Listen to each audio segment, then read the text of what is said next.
मालेगाव पुन्हा हादरलं. सध्या शहरातील शांतता, सुरक्षितता आणि संवेदनशीलता हरवली आहेत. नुकताच डोंगराळे गावातील 3 वर्षाच्या चिमुरडीवरच्या अत्याचाराची जखम कमी होता होताच पुन्हा त्या 13 वर्षीय अल्पवयीन मुलीवर झालेल्या अत्याचाराने शहर फार हादरून गेले.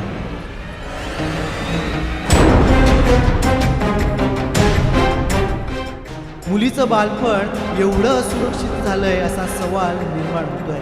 नेमकं काय घडलंय, कोण आहे हा हैवान, जाणून घेऊया सविस्तर. काही दिवसांपूर्वी 3 वर्षाची लेक एका 24 वर्षाच्या नराधमाच्या वासनेची शिकार झाली. त्या घटनेनं मालेगाव कोर्टाची पायरी चढून गेट तोडून आपला संताप दाखवून दिला. हे सगळं सुरू असताना अचानक नव्या घटनेनं मालेगावकरांच्या पायाखालची जमीन सरकली. एक गतिमंद 13 वर्षाची चिमुकली, आईबाबांची जपून ठेवलेला छोटा खजिना जणू, जिचं बालपण खेळण्यात हसण्यात जाणं अपेक्षित होतं, तिच्या आयुष्यावर हैवानानं काळा डाग उमटवला. पीडित मुलगी ही त्या 55 वर्षाच्या दीपक छाजेड ह्या हैवानाकडे घरकाम करणाऱ्या महिलेची मुलगी. 23 नोव्हेंबर मंगळवार चिमुरडी आईबरोबर व्यावसायिकेच्या घरी गेली. घराच्या परिसरात खेळत असताना नराधमानं तिच्या निरागसतेचा फायदा घेतला.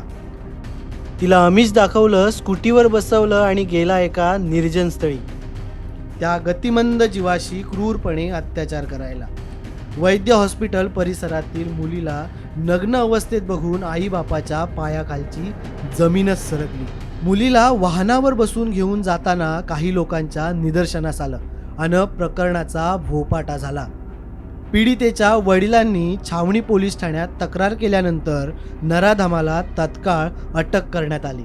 एका गतिमंद मुलीवर झालेलं हे अमानुष अत्याचार फक्त न्यायालयात चालणारी केस नाही, तर समाजातील प्रत्येक माणसाच्या मनाला विचारायला लावणारा प्रश्न आहे. या भयावह घटनेत 13 वर्षाच्या निरागस मुलीचं आयुष्य उद्ध्वस्त झालं. पण प्रश्न एवढाच नाहीये, उद्ध्वस्त आपण झालोय की आपली व्यवस्था. कारण दरवेळी आरोपी अटकेत जातो, केस कोर्टात जाते, बातम्या गाजतात आणि काही दिवसांनी सगळं पुन्हा शांत. आज ही चिमुकली न्यायासाठी लढते. उद्या कोणाची तरी मुलगी, बहीण, नात असू शकते. आता तरी सुरक्षेची हमी, तात्काळ न्याय आणि कठोरातील कठोर शिक्षा याची अंमलबजावणी केलीच पाहिजे. कारण प्रत्येक विलंब इथल्या अनेक लेकींच्या हृदयात भीती निर्माण करतोय. हे भय कधी संपणार असा सवालच सर्वसामान्यांमधून विचारला जातोय. संयुक्ता गंगाधरेसह ब्युरो रिपोर्ट, साम टीव्ही न्यूज, मुंबई.